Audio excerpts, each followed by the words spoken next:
Welcome back to a brand new episode, guys. Today is a mod showcase, but not really. Now, what I'm going to be doing is I'm going to be taking Industrial Craft 2, guys, and I'm going to be showing you how to use the nuclear reactor and everything you should know about it so that you guys can become masters at the nuclear craft and Industrial Craft 2, which I think is pretty cool because nuclear reactors sounds pretty awesome. So, starting off, guys, the first thing you should learn to make, or what you're gonna need, is the reactor itself. Now, I just want to let you guys know, if you're playing with the Industrial Craft 2 mod, please note that it is very expensive to make. All the components going into this, making the reactor, making sure it is safe, they are very hard to make, and you're gonna need a lot of resources. So this isn't something that you guys should be making, I mean, unless you played for like a straight 24 hours, you might have some of the resources, but it's gonna take a while, so don't worry. There's other ways to get power, so this is more of like a late game option. But jumping right into it, guys, you can see that I have a nuclear reactor, a reactor chamber, and then an MFSU, and then some insulated HV cables. Now, these four items are pretty essential to the beginning of it because you need a place to store your energy, you need a cable to transfer it, and these HV cables transfer quite a lot of power per tick. That's 2,048 power per tick, and that is quite a lot, so that is very good. This stores up to 40 million power, so that's a lot of power in just one little box. And that's great because sometimes these reactors can create up to 2 million to 14 million, depending on how many uranium rods are in it. So that's a perfect storing chamber. And then we have the nuclear reactor and then the chambers itself. Jumping into the recipes, I do not want to type R. Jumping into the recipes, you guys will need some dense lead plates, advanced circuits, reactor chambers, and a generator. To make these dense lead plates, you need to compress lead plates. That's 9 lead plates to make a dense lead plate, and then lead plates are just lead ingots that have been hammered down, which you can get from crushed ore or purified, or maybe the ore itself, mining it. So jumping back, we need these chambers. So once you have the 4 dense lead plates, you need these 3 reactor chambers. And what you guys can do for these reactor chambers are they're just normal lead plates and a basic machine casing, which is just iron plates. So a lot of plates. And then you need a generator, which is an RE battery, iron plates, and an iron furnace. The RE battery is just tin item casings, which is hammering the plate down again. So you get 2 item casings for each plate. And then the iron furnace is just iron plates and a furnace. And after you have all that, guys, you have the advanced circuit, which is just an electronic circuit covered by redstone, lapis, and glowstone. You can put that all together to make the nuclear reactor chamber. To make the MFSU, guys, you need a lot of lapitron crystals, which are very expensive energy crystals. And then you need another advanced machine. Oh, this is an advanced machine casing, actually. So you take that basic one, guys, you cover it with refined iron plates, you cover it with advanced alloy and carbon plates, and you get that advanced one. And then you get an MFE, and the MFE, which is kind of just the smaller one, this stores only 4 million. This takes normal energy crystals and gold, insulated gold cables, and so that's very cool. So starting off with the making of your reactor chamber, you're going to want to place your nuclear reactor a little high up. And after you're done with that, you want to surround it with these other chambers, or these reactor chambers. Now usually I've done this, but maybe it would be good to do... I don't think you can place any more. Okay, never mind. I thought you could place more. I'm sorry, guys. But something to note. Say you only have 1. If you go to look in this, you have slots blocked off. And so you can't use these slots. So with 1, it frees up. Actually, with none, it frees up 3. And then each reactor chamber you add to... Hold on. The nuclear reactor frees up another slot. So once you have all slots open up, that is good. So this is what you want to start off. And then to get your power, you can run these HV cables. Oh, we might want to go down one more. You can run these HV cables out to an MFSU. Let me see. I'm just making sure I get enough space because I will be building a reinforced kind of wall around this. And then we can hook this up to our MFSU right there. So that's the very basics. One quick thing to note, guys, if you're building this in your base, so if you want to have this near your base or in your base, you're going to want to make a casing of reinforced stone around it. and that will protect yourself from radiation once this thing turns on, and it will protect your base from blowing up, because if it's stuck in this casing, it'll do some minor damage, but not some major damage in case this thing gets out of control and blows up. Now, if this is being built far away from your base, like out in the desert, where you don't have to worry about it if it blows up, and you're running the cables to it, so you're getting the power in your base, you can leave it out in the open, guys. That's perfectly fine. That's okay. Okay, so for you people who are building the reinforced stone plate, I'm just going to show you a little trick that I do. You're going to want to go 2 out from each of these reactor chambers on every side. And then from there, you want to go 3 out. So 3 out, and then 3 out, and then 3 out. And this is going to be the base for your system, for your wall right here. And then you're going to want to just complete it by connecting all of them. And then you're going to want to bring this up, guys.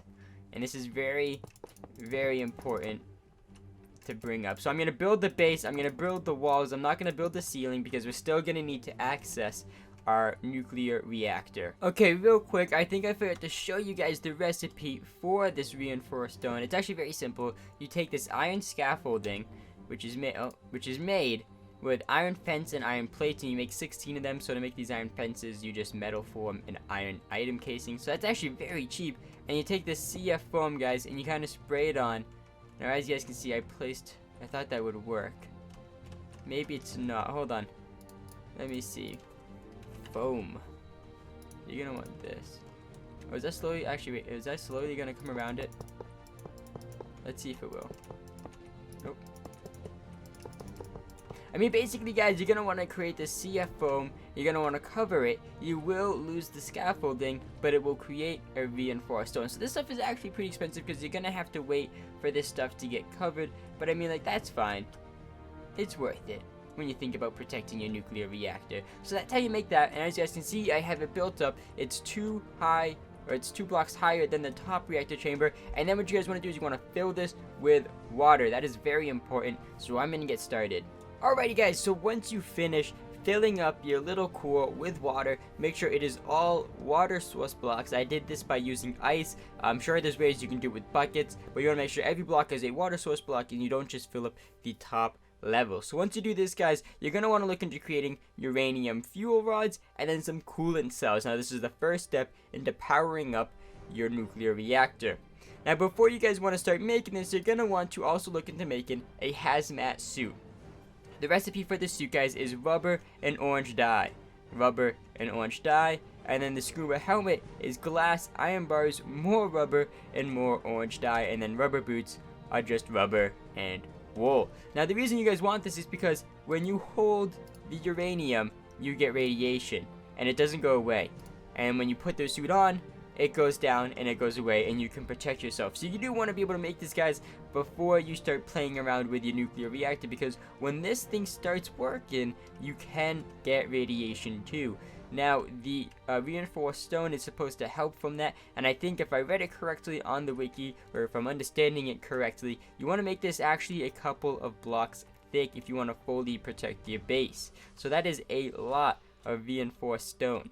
Now, good luck, guys. I'm getting all of that. I am in creative, so I can obviously do it pretty quickly and easily. But looking into these fuel rods, we have a single, a dual, and a quad fuel rod. And then for the cooling, we have a 10K coolant, a 30K coolant, and then a 60K coolant cell. For the fuel rods, guys, they're actually easy. You want to use a canning machine where you put the enriched uranium nuclear fuel in and a fuel rod. Now, to get to the enriched uranium nuclear, you need to make it by using uranium and a tiny pile of uranium in your crafting bench. And now, to make the fuel rods, you just need to iron plate in a metal format, and you get a fuel rod. Now, to group these guys up, you need 2 of them with an iron plate, and to get 4 of them, you need 4 with 3 iron plates and 2 copper plates. Now, obviously, these quad fuel rods and dual fuel rods will last longer, giving you more power than the single ones. But they also require more cooling, so there's a trade-off, and you guys are going to have to be careful of that.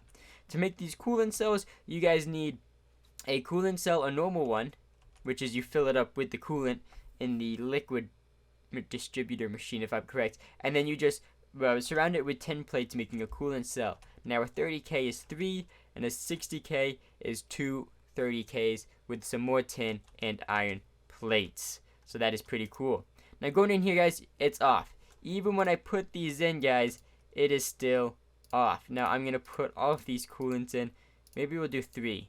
We'll do 3 because I was messing around with one before I started recording this, guys, and it blew up on me. It got super hot, and I don't want that. I want to show you guys a stable nuclear reactor in the video. Now, of course, there's other little quirks and tricks you guys can do in the mod. I'm just trying to set this up real quickly. Maybe it needs to be distributed. I'll put this in there for good luck. And then I'll surround these guys with some coolant. Put some 10K around that. I hope this works because I feel like positioning does have a big role in this, if I remember correctly, just from reading up and playing it from the past. Okay, so we have our uranium rods and our coolants. The next thing we want to look at, guys, are some heat transfers and heat vents. Now, we do want a lot of these. Let me see.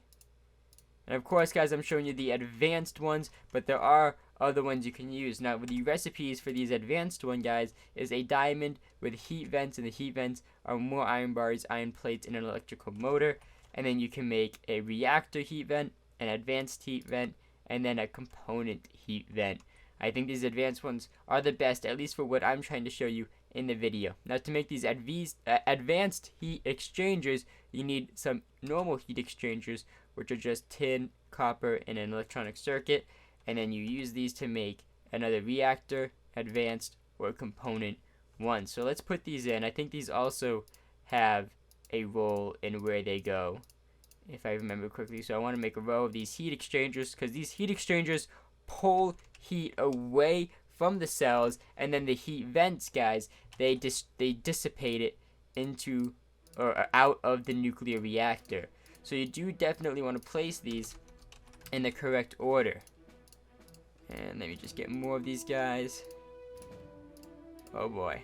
I hope this is enough. And then we can go up here like this. So I need 4 more heat exchangers. 1, 2, 3, 4. Put this on, and we should be ready to go. Now, this isn't going to be producing a lot of power, but that is okay. So how do you guys want to turn this on is you just want to give it a redstone signal. And I thought of actually a quirky little way to do this involving, actually, let's get some of this. So if we go up,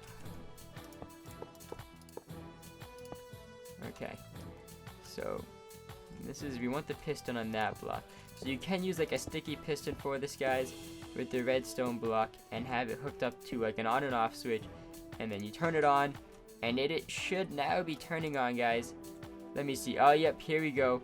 Output is 85 EU. Core temp is 0%. That is awesome. Look at this, guys.